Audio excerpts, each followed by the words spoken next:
Okay, Chevra, it's good to have you here. I want to make a public service announcement that I'm not an expert in this sefer. I have learned this sefer.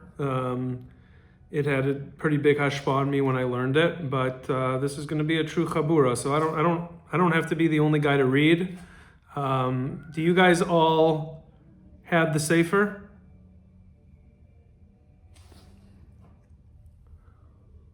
I don't.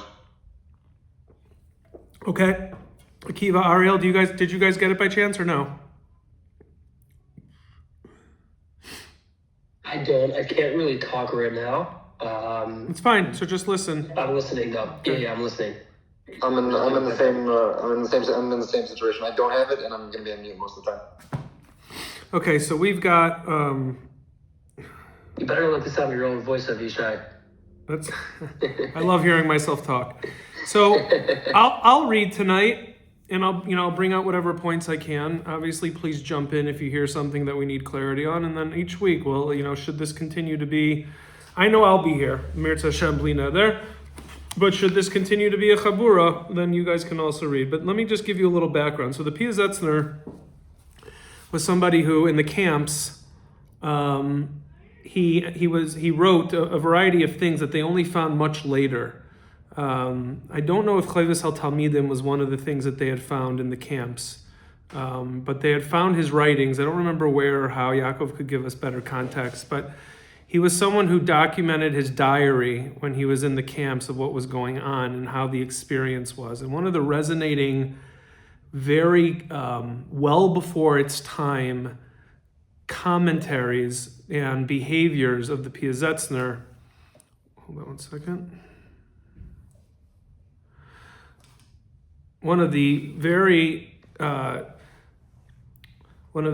common themes of the Piazetzner's writing in his diary during the Holocaust in the Warsaw Ghetto, and I think beyond, I don't know exactly where it was all written, was this pretty much similar teachings to Viktor Frankl in A Man's Search for Meaning of you can take away everything from a man except his own internal world. And the Piazetzner, wrote some very dark things going on in the camps, but there was a light of Torah, a light of art that he brought that was completely not normal in the situation that he was in. And what you'll see throughout this sefer is that the thing about this sefer, it's unbelievable as far as how relevant it is today and how you can't really believe that it was written so long ago, because some of these concepts to all of us on this Zoom are rather new. They're not concepts that, they're not concepts that are old concepts. They're newer concepts, and he's talking about these concepts back when the Sefer was written however many years ago. So this, in Hachsharas HaAvrechim and Chovas Hatalmidim, two of his biggest svarim, as well as obviously the diary that he wrote, and I don't remember what that was called. I'll have to look it up. But there's this level of mindfulness and this level of presence that he discusses that sounds almost like it came out a few years ago. So what we'll see here is almost like, where did we miss the boat in certain educational paths throughout the years? Each of us have had our own experiences in education. I know I've spoken to Effie and Ariel for sure, and Akiva really about some of that. But the mistakes or the non-desired state choices that were made on our behalf as we were Talmidim in schools, it's almost like the Piazetzner talked about this. And we're not, this isn't just a message to the Talmidim, this is a life message. This sefer is a beautiful, beautifully deep life message that he will be able to go through based on, again, my learning it. And I've only learned it once. And so hopefully, again, we'll be able to each read at a different time. But if you guys want to get the sefer, the Hebrew-English version is made by Feldheim. And they have a pocket version, which I recommend, and you can order it. But for today, I'll read, since I know everyone here seems to be on the go. And as Ariel said, I have no problem listening to the sound of my own voice. Okay, Siach im hamalmidim v'avos habanim, a discussion with teachers and parents. We're going to read in English. I'm not going to go through the Hebrew right now. We're going to read in English. King Shlomo wrote, Train the child according to his way. Even when he is old, he will not depart from it. Mishle. Herein lays the fundamental principle of education. The goal is not merely that the child should listen to and obey his father while he's still a child and under his father's jurisdiction, but also that once the child has matured and is his own master, he will not depart from it. Education is not merely a matter of commanding the child or the student, do this or do that, nor is it the matter of habit, of accustoming a child to the performance of good deeds. Education is a greater and more dynamic process that than commands and habits. These two elements, command and habit, are nothing more than tools that the educator must utilize in order to guide the child in Hashem's ways. So just in the first paragraph, I know when I grew up in the 80s and 90s, it was do this and do that culture. He's talking about do this and do that culture being a mistake from many more years before that. In his commentary on the verse, who is the man who has built a new house and has not inaugurated it, Chanochai, Rashi explains that the basic definition of the word Chinuch, which is a noun derived from the root form of Chanocho, is a beginning. Obviously, however, the word Chinuch cannot always be substituted for the word beginning. For example, regarding the Pesach Haggadah, the Gemara says, one begins, he maschils, with disgrace and ends with praise. Yet no one would suggest using the words mechanech, teaches, as a substitute for maschil. Likewise, the Talmud says that the Sanhedrin begin maschilin from the side, yet the word maschilin clearly cannot be replaced with the word mechanchen. So what's the point he's getting to? Rashi offers us further clarification in the commentary on the words chanicha, of disciples. His disciple, and it says in the pasuk, his disciples, meaning those whom he, Avram Avinu, educated in the performance of mitzvos. This connotes the intention of a person or object into the trade or art for which it is destined, as in the education of a youth, the dedication of the mizbeach, or the inauguration of a house. Still yet, one would not use the word chinuch to describe an artisan who begins to work if he is already an accomplished artisan. In the same vein, and here's his point, the connotation of chinuch would not apply to a house that is in the beginning stages of construction. The term chinuch is only relevant when describing someone who begins to learn a trade or a house that has already been built but is now being used for the first time. In order to highlight this subtle nuance, Rashi was careful to use the phrase from which it was destined. He was not referring to the craftsmanship nor to the task, but to the person or object themselves. So here we go. The term chinuch is appropriate when referring to an innate talent that a person has for a certain art, or when describing the preparation of a house or object for use. It is a special word with a specific definition, and it is used to describe the realization of latent potential inherent in a person or object. So chinuch, the underlying piece of the word chinuch, which can't be shared with any other words of similarity that may come to describe the ongoing education or training or as we talked about, the inauguration of the Mishkan or building, or it's different than all of those. And one of the fundamental differences is that it's appropriate to use the word chinuch when referring to an innate talent that a person has, or when describing the preparation of a house or object for use. It is a special word with a specific definition that is used to describe the realization of potential inherent in a person or object. If we fail to actualize that potential, it will remain concealed forever. Our mission is to be mechanech, to educate the person so that he will become an accomplished craftsman, to prepare the house so that each room fulfills its intended purpose. So when we are teaching our children, when we are raising our families, when we are helping others, and we are in the role of being a mechanech, it's to bring out the best in that person. It's not to be heard. It's to seek to understand, not to be understood, as to how they can adapt to the things that they are being taught, and the greatness can come out of them. And obviously he's referring to mechanchim right here, but for all of us, with our children, it's the same thing. So that we can prepare the house so that each room fulfills its intended purpose, or to prepare the instrument so that it performs the function for which it was designed. When the word chinuch is used in the context of educating children, it means to nurture the inherent character and talents that lay dormant within the child or only partially realized, and to develop them. When we raise our children, and I'm saying this outside now, when we raise our children, we have the unique opportunity to adapt to each of their individual needs, versus how some of us may have been raised, where it was a one-size-fits-all model. The Piazetzner, the Eish Kodesh, is saying that way, way back when, there can't be such thing as one Designated model. Every child's neshama is unique. And since the Spirit of Hashem lies concealed within the soul of every Yid, from the time he is a child, it is our responsibility to raise him and teach him to discover it, to extract it, and to cause it to flourish. Dare I say that some of the work that, again, I've spoken to each of you independently, except Rafi, Mirza Hashem, we'll get to know each other, Raf, more, but we've spoken so many times, Yehuda, Efi, Ariel, Akiva, on the fact that if we were only taught how to utilize the neshama from a younger age, we would probably be better people. We'd be more understanding of ourselves. We'd be more understanding of our relationship with the Eibishter. But, a lot of what we were taught was schooled subject matter. And I'm not saying the teachers didn't do the best they could. They did the best they could. But ultimately, he's talking about getting into the inner panemius of a child and being able to bring out that inner panemius. It's a beautiful, beautiful thing. Okay?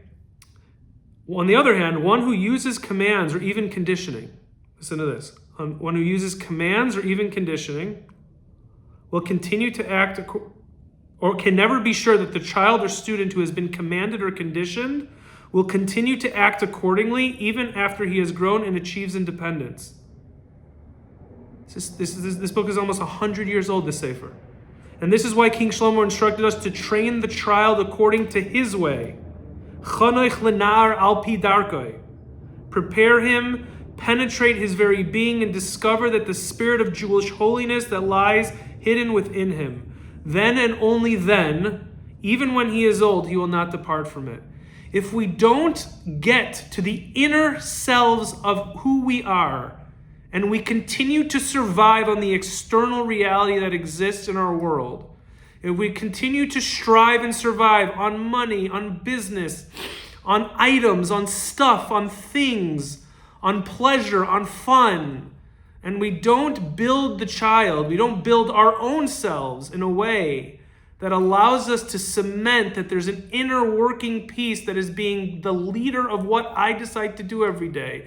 We have the leader and the follower, the cart and the horse. What the Piazetzer is saying is that the cart has to be neshama. The horse, kaviyachol, I shouldn't use that example. The leader has to be the neshama.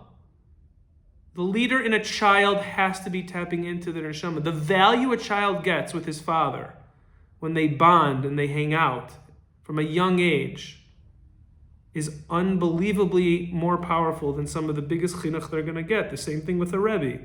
When a Rebbe takes a child and compliments him and builds him up, there's nothing sweeter and better. And that's why some Rabbeim, like Reb Trenk as an example, and there's many others, they shine across the world because of that warmth that they were able to give. Rabbi Muller said in one of his speeches that and this was at the H3 Summit last year, he said the following: we as fathers think that we're doing our child a favor by trying to sit and learn with our children. It couldn't be farther from the truth. What child at 6, 7, 10, 13 wants to learn what he's learning in yeshiva with his dad? It's traumatizing. And I mean, everyone started to laugh. It could not be, in my case, it was math homework. But when I had to do math homework with my Zaidi and I didn't get the answer right, kaplow. And there was this innate fear built. Do you think that got me good at math? I still can't add. I can't add without help because of some of that. But the truth of the matter is, what you should be learning, as Rabbi Muller said with your kid, is something separate. Of course you should learn with your child, but no pressure learning. Don't learn. Get them a tutor. Get them a chavrusa, which I thought was very, very different than what any of us had thought before. King Shlomo did not only inform us of the purpose of education, which is to bring the child to the point of even when he is old, he will not depart from it. With the words, train the child according to his way, chanach al pi darkei. He also explained the crux of the issue, the tools of the trade. An educator who merely uses commands and conditioning doesn't really have to pay attention to the child or the student, nor does he have to acquaint himself with their character or intellect. All he has to do is say, do this and this, and that's all. He doesn't feel an obligation to care for each and every student on an individual basis either. Rabbi said, this was written, I keep saying it, this is craziness. Since he is the central authority figure, he can give a single order to the entire class and be done with it. But if a teacher wants to discover his students' neshama, their hidden inner reality, to nurture and inspire them to transcend the mundane, so that their entire beings will grow in Kedusha and yearn for the Eibishter, then he must be willing to be flexible. He must be willing to bend emotionally towards his students. He has to penetrate the move beyond their childishness until he reaches the hidden spark of their souls. Then he can bring out that spark, nurture it, and make it grow. I don't know about you guys. I know that you guys are on mute.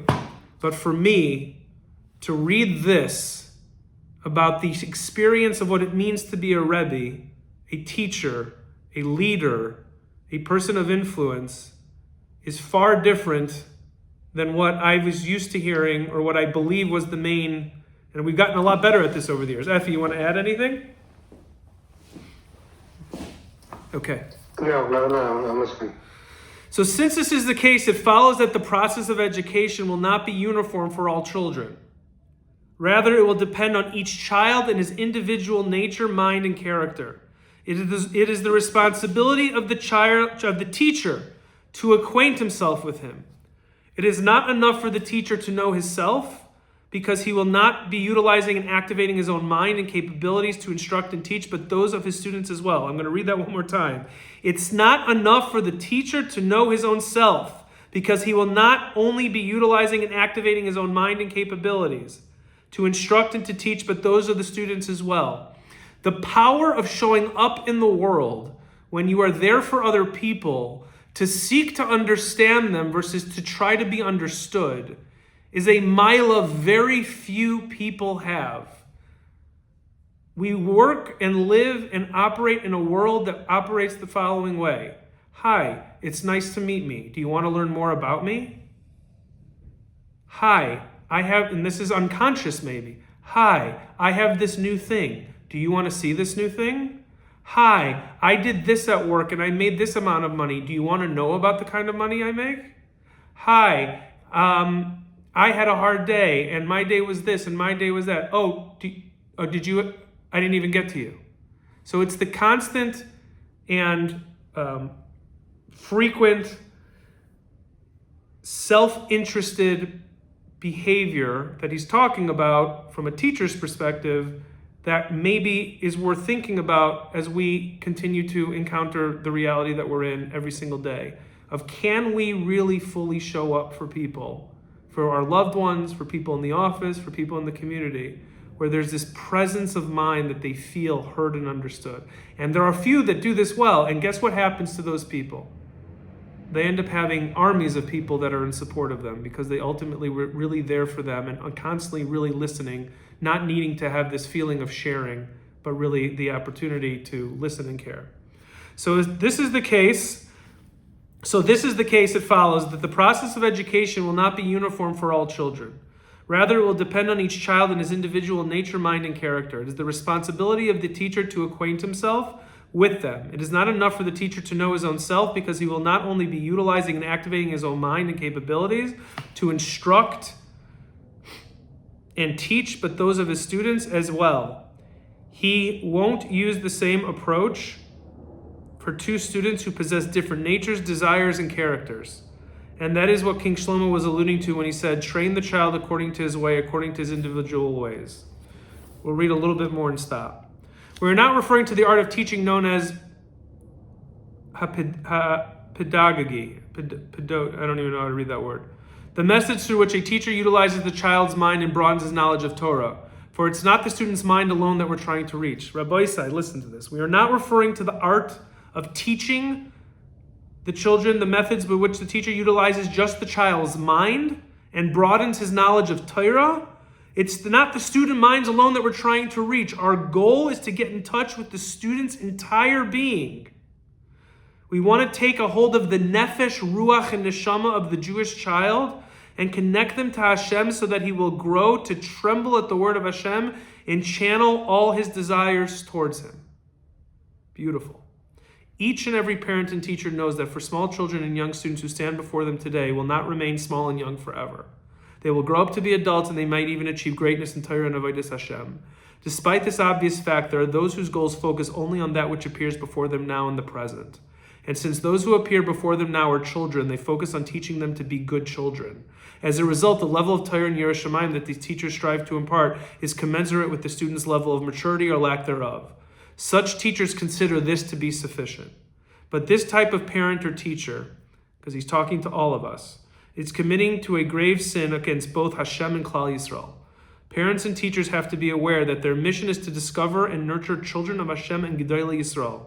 They must view the children and students as great neshamas that are still immature and themselves as responsible for helping them flourish and grow. Parents and teachers are gardeners who are charged with the task of cultivating and protecting Hashem's garden. They may come across disciples who, as far as they can tell, are disobedient and of poor character. Yet they must bear in mind that they are just as fruits are bitter as they grow, but sweet and succulent. Once they have ripened, so are the neshamas. The Baal Shem Tov and his followers taught that there is no such thing as a Jewish child whose very nature or whose particular characteristics are absolutely evil. The trick is to know how to utilize and nurture them. So maybe for all of us as fathers, Baruch Hashem, as husbands, at least the lesson I'll take, is, are we showing up to be there for the person that we're dealing with in that moment? Everyone needs something different.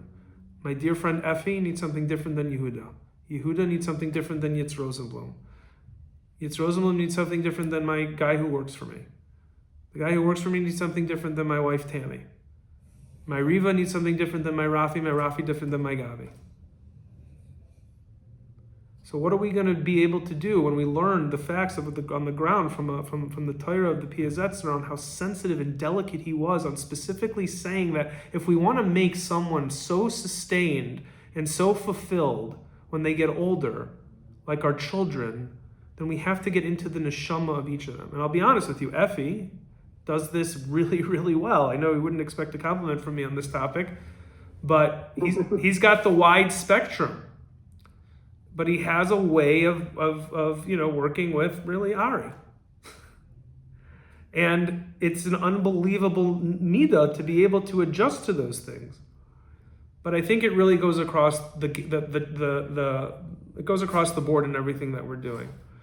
I notice for myself when I am half showing up to listen to somebody else. And it happens multiple times a day, and I feel bad about it because it almost comes off as gaiva. But if we want to uplift people around us, especially Klal Yisrael around us, then we have to show up fully for them 100%.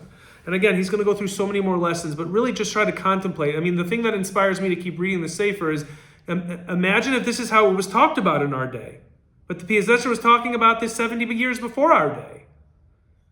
So to me, it's unbelievable. And hopefully you guys got a little something out of it. If you guys get the book, you guys are more than welcome to read, and we'll fabring and talk about these different concepts. But stay for the shir coming up, because I can promise that this Sefer Chovas Hatalmidim will be a massive inspiration to how we actually change our behavior and uplift ourselves just through the lens of how educators, are supposed to show up in the world. Okay? Rafi, what's going on? You have something you want to add? No, I just really appreciate it. It's good just to hear the ideas and percolate. It's awesome. Thank you. Amazing. Awesome to you. Okay, thank you guys. Have a good night, Yehuda. Pastor, thank you. We love you, man. Bye.